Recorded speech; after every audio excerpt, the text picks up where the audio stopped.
प्रदेश की राजधानी देहरादून स्थित रेंजर्स ग्राउंड में राज्य सरकार के 1 वर्ष पूर्ण होने के अवसर पर 23 मार्च को 1 साल नई मिसाल कार्यक्रम आयोजित किया गया। नमस्कार, कार्यक्रम में आप सभी का हार्दिक स्वागत, अभिनंदन। मैं हूं आपके साथ विश्वबंधु पांडे। प्रदेश सरकार के 1 साल पूर्ण होने के अवसर पर राजधानी देहरादून में भव्य कार्यक्रम का आयोजन किया गया, जिसमें राज्य के विकास कार्यों और 1 साल नई मिसाल के संकल्प पर आधारित इस कार्यक्रम का आयोजन किया जा रहा है। तो चलिए सीधे ले चलते हैं आपको इस कार्यक्रम में। कार्यक्रम में आम जन को प्रदान की जाने वाली सेवाओं की उपलब्धता, विभिन्न विभागों द्वारा प्रदान की जाने वाली जन उपयोगी योजनाओं और सुविधाओं की जानकारी दी गई। कार्यक्रम में बतौर मुख्य अतिथि राज्य के मुख्यमंत्री श्री पुष्कर सिंह धामी ने शिरकत की। मंचासीन अतिथियों का स्वागत सत्कार शॉल एवं पौध भेंट कर किया गया।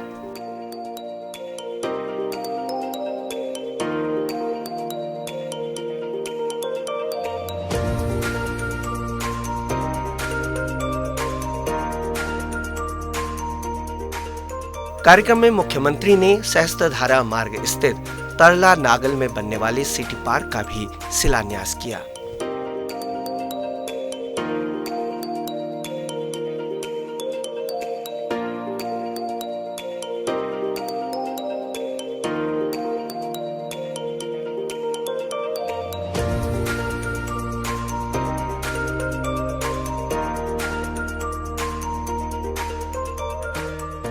कार्यक्रम में मुख्यमंत्री पुष्कर सिंह धामी ने सूचना एवं लोक संपर्क विभाग द्वारा प्रकाशित विकास पुस्तिका 1 साल नई मिसाल का विमोचन किया।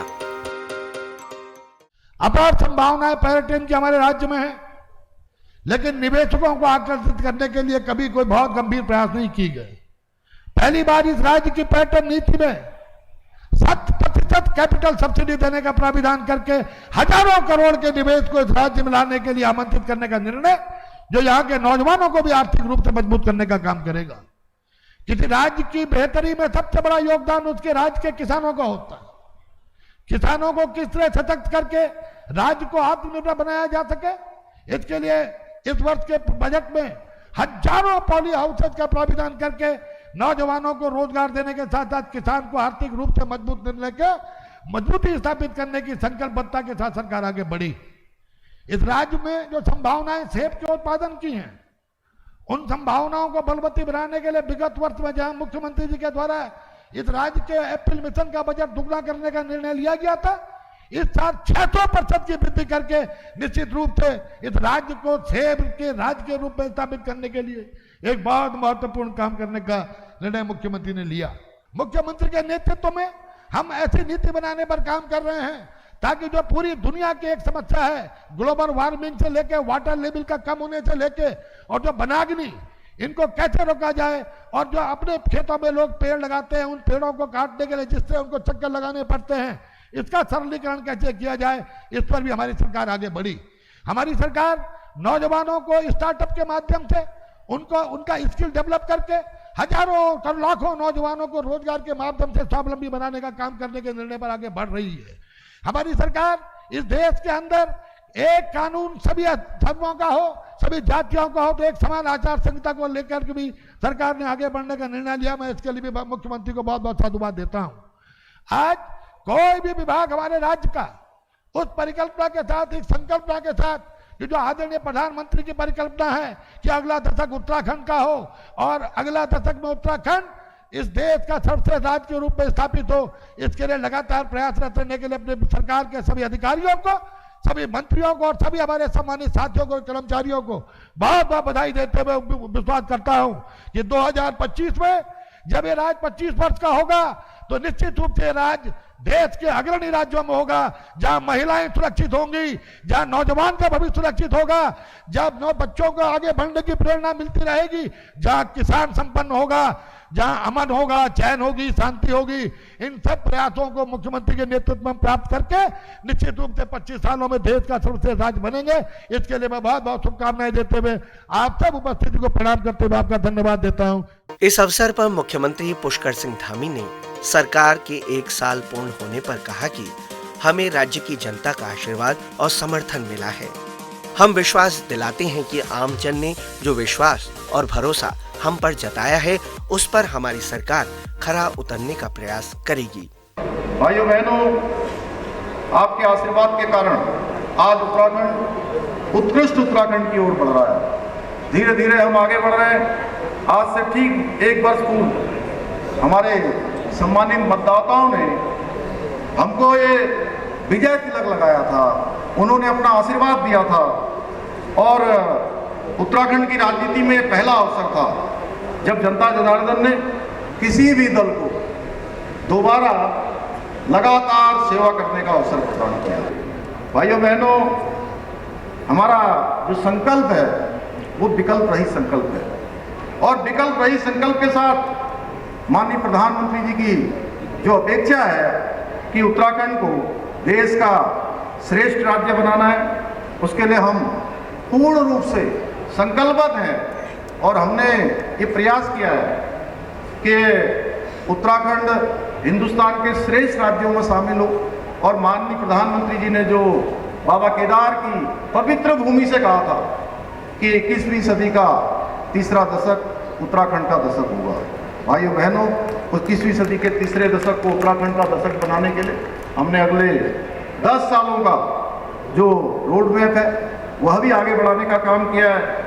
इस 1 साल के दौरान हमने जनता से किए गए अनेकों जो हमारे वायदे हैं, उन वायदों को भी धरातल पर उतारने का काम किया है या फिर उनको निर्णायक स्तर पर ले जाने का काम हुआ है।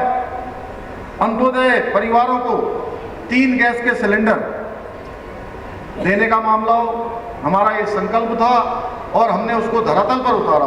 2022-23 में भी हमने उसके लिए धनराशि का प्रावधान किया था और निरंतरता से 3 सिलेंडर 1,76,000 परिवारों तक पहुंचाने का काम किया। और इस वर्ष के लिए भी 23 और 24 के लिए भी हमने अपने सामान्य बजट में वो धनराशि का प्रावधान कर दिया है और गरीब परिवारों को 1,76,000 से जो आगे भी बढ़ जाएंगे उन सभी को हम ये 3 सिलेंडर देने का काम करेंगे। मातृशक्ति को, क्योंकि लंबे समय से मांग थी मातृशक्ति को क्षैतिज आरक्षण मिलना चाहिए, बीच में माननीय न्यायालय में मामला चला गया और माननीय न्यायालय ने उसको रोक दिया था। हम उच्चतम न्यायालय में गए, उच्चतम न्यायालय ने हमारे हक में फैसला किया, लेकिन उसके बावजूद भी हमने तय किया कि हम विधेयक के रूप में इसको लाएंगे। 30% का क्षैतिज आरक्षण यहाँ पर सुनिश्चित हो गया है। इसके साथ साथ समान नागरिक संहिता जो हमारा संकल्प था उत्तराखंड के आम चुनावों से पहले, देवभूमि उत्तराखंड की जनता के सामने हमने ये संकल्प प्रस्तुत किया था कि नई सरकार के गठन होते ही हम उत्तराखंड के अंदर कोई किसी जाति का होगा, किसी धर्म का होगा, किसी पंथ का होगा, किसी समुदाय का होगा, सबके लिए हम उत्तराखंड के अंदर समान नागरिक संहिता यानी कि एक समान कानून को लागू करेंगे। उस पर हम तेजी से काम कर रहे हैं। कमेटी काफी आगे बढ़ गई है, ड्राफ्ट तैयार हो रहा है। ड्राफ्ट के तैयार होते ही उत्तराखंड के अंदर हम इसको लागू करेंगे। साथियों, भाइयों बहनों, हमने जो लक्ष्य तय किए हैं, हमें उन लक्ष्यों को समयबद्ध तरीके से प्राप्ति को सुनिश्चित करना है। पिछले वर्षों में हमने आधारशिला बनाने का काम किया है। हम इस बार अकाउंटेबिलिटी फिक्स करने वाले हैं। हम सरकार में रिस्पॉन्सिबिलिटी तय करने वाले हैं। हमने कहा है हम प्रत्येक माह इसकी समीक्षा करने वाले हैं। जिम्मेदारी से, योजनाबद्ध तरीके से हम आगे बढ़ने का काम करेंगे। 1 साल हमारा बीत चुका है, हमें अपने कामों को और तेज करना है, अपनी गति को बढ़ाना है और जो कुछ भी ठाना है उसको पूर्ण करके दिखाना है। आज हमारे देश के यशस्वी प्रधानमंत्री मोदी जी के नेतृत्व और मार्गदर्शन में उत्तराखंड में जो ये विकास के कार्य हुए हैं, ये उसका नतीजा है जो माननीय प्रधानमंत्री जी का हमारे उत्तराखंड की भूमि से जो एक कर्म और मर्म का रिश्ता है, एक भावना का रिश्ता है। इसके कारण से आज अनेकों ऐसे प्रोजेक्ट हैं, ऐसे अनेकों योजनाएं हैं। यहीं पर बनने वाला हमारा लखवाड़ बांध है, उस योजना को कई वर्षों से, दशकों से स्वीकृति नहीं मिली थी, उसको स्वीकृति मिली है।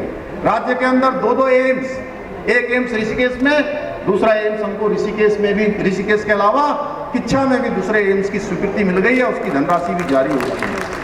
ऐसे अनेकों काम है, चाहे हम ऋषिकेश कर्णप्रयाग रेल योजना की बात करें, देहरादून को चाहे अच्छे शहर के रूप में विकसित करने की बात हो, आने वाले समय में हम जो सॉन्ग नाम बनाना चाहते हैं, या चार धाम ऑल वेदर रोडों में और उसको विस्तार देना चाहते हैं। दिल्ली से देहरादून एलिवेटेड रोड का काम तेज गति से चल रहा है। आने वाले समय में दिल्ली से देहरादून की यात्रा मात्र 2 घंटे में पूरी की जाएगी भाई बहनों, 2 घंटे में।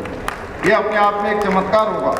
ऐसे अनेकों कार्य अगर मैं उनके पास विस्तार से जाऊंगा तो मेरे पास ये इतनी बड़ी उपलब्धियों की बात है, मैं 1-2 घंटे नहीं कई घंटों तक भी बोलूंगा तो ये पूरा नहीं होगा। लेकिन मैं आप संक्षेप में ये कहना चाहता हूँ कि पिछले वर्षों में विभिन्न परियोजनाएं प्रदेश के लिए न केवल स्वीकृत की गई है बल्कि इनमें से कई सारी पूर्ण होने वाली हैं। प्रधानमंत्री जी ने गौरीकुंड, केदारनाथ, गोविंद घाट, हेमकुंड साहिब रोपवे का शिलान्यास किया है। यमुनोत्री के रोपवे का हम लोगों ने अभी MOU किया है और अनेकों कार्य आज माननीय प्रधानमंत्री जी के मार्गदर्शन में मल्टी मॉडल कनेक्टिविटी के रूप में आगे बढ़ाए जा रहे हैं। राज्य के अंदर 55,000 गरीबों को आवास दिए जाने का भी हमने लक्ष्य रखा है। प्रधानमंत्री आवास योजना ग्रामीण में उत्तराखंड राज्य के लिए 18,000 से अधिक अतिरिक्त आवासों की स्वीकृति दी गई है। उत्तराखंड राज्य को साइंस, टेक्नोलॉजी और इंफॉर्मेशन टेक्नोलॉजी का कॉरिडोर के रूप में इसका डेवलपमेंट किया जाएगा। साथ ही राज्य सरकार इस क्षेत्र में शीघ्र ही science and technology innovation policy लाने जा रही है। मैं इसकी भी घोषणा करता हूं यहाँ से। और लंबे समय से चूँकि एक स्पोर्ट्स यूनिवर्सिटी की मांग हमारे खिलाड़ियों के द्वारा विभिन्न खेल संघों के द्वारा लगातार की जाती रही है, इसके लिए हल्द्वानी गोलापार में स्थापित अंतर्राष्ट्रीय जो स्टेडियम काफ़ी पहले बन गया है लेकिन उसका बहुत उपयोग नहीं हो पा रहा है। उस स्टेडियम को अंतर्राष्ट्रीय स्टेडियम को उच्चीकृत कर अंतर्राष्ट्रीय मानकों का एक खेल विश्वविद्यालय निकट भविष्य में स्थापित किया जाएगा। मुख्यमंत्री औद्यानिकीकरण योजना प्रारंभ की जाएगी जिसको कि काश्तकारों के लिए तमाम प्रकार की जो सुविधाएं हैं उनको प्रदान करने का काम होगा। मुख्यमंत्री राज्य पशुधन मिशन प्रारंभ किया जाएगा पशुपालकों के हित में।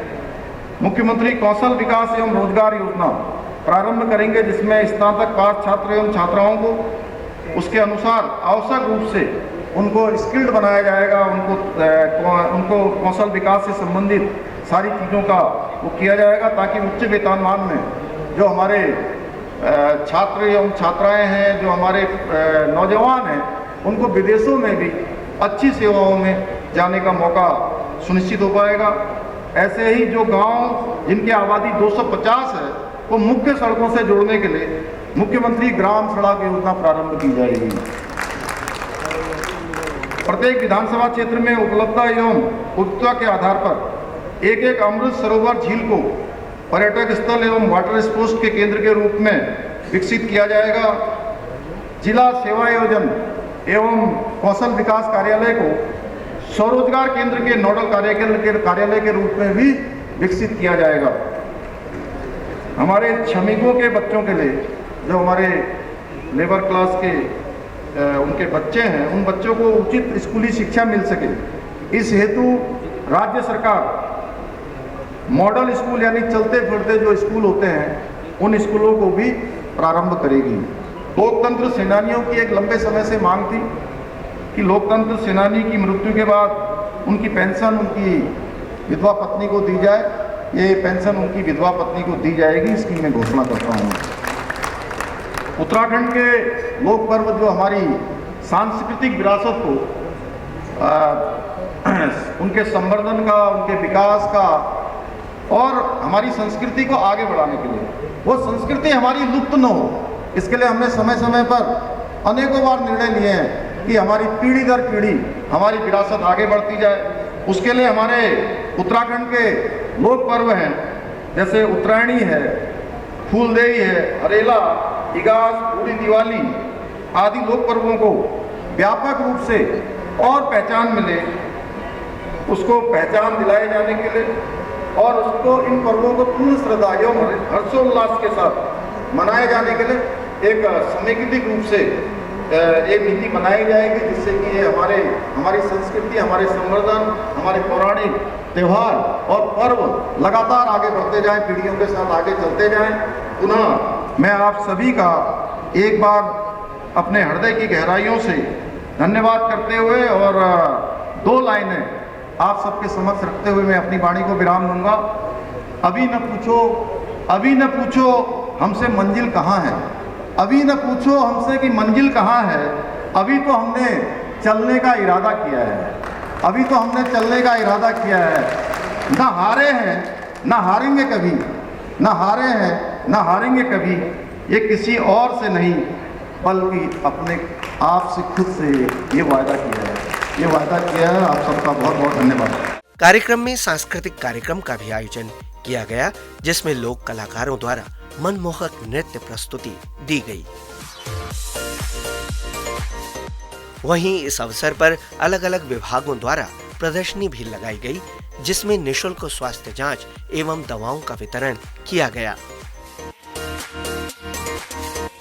हम लोग राज्य सरकार के 1 वर्ष पूर्ण होने के उपलक्ष्य में आयुष विभाग की तरफ से एक आयुर्वेदिक चिकित्सा शिविर का आयोजन किया गया है, जिसमें मरीजों को निःशुल्क परामर्श, औषधि वितरण एवं आहार विहार संबंधी जानकारी हमारे द्वारा दी जा रही है।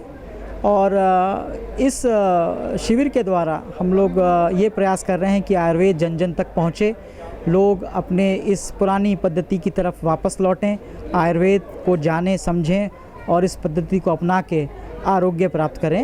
ऐसा विभाग के द्वारा सतत प्रयास किया जा रहा है।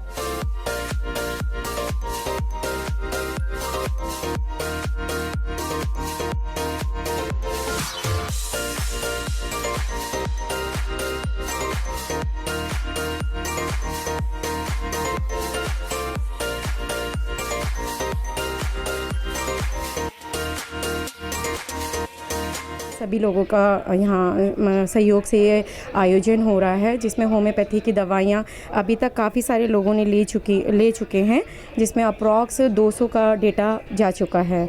और अभी भी कैंप जो है वो संचालित हो रहा है, कंटिन्यू है और उसमें पेशेंट आ ही रहे हैं। इसमें हर तरह की बीमारियों का इलाज संभव है। ज़्यादातर मरीज जो हमें यहाँ आज देखने को मिले हैं वो हाइपरटेंशन, डायबिटीज़ और स्किन के रोग जैसे अर्टिकेरिया, प्लाज्मा और वाट्स के काफ़ी पेशेंट यहाँ पे आई हैं। कुछ लोगों ने पाइल्स, सोराइनम, फीमेल पेशेंट में लुकोरिया की काफ़ी कंप्लेंट्स थी, तो इन सब चीज़ों के लिए दवाइयों का वितरण किया गया है।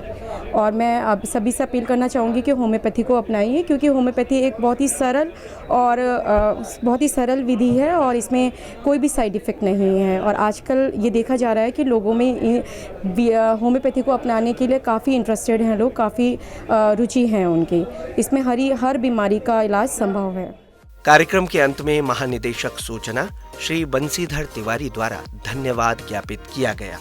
तो साथियों, ये था प्रदेश सरकार की उपलब्धियों पर आधारित 1 साल नई मिसाल का भव्य कार्यक्रम, जिसका उद्देश्य उत्तराखंड का नवनिर्माण कर इसे विकास के पथ पर आगे बढ़ाना है। आशा करते हैं कि आपको हमारे कार्यक्रम ज़रूर पसंद आया होगा। इसी के साथ आपसे लेते हैं विदा। नमस्कार।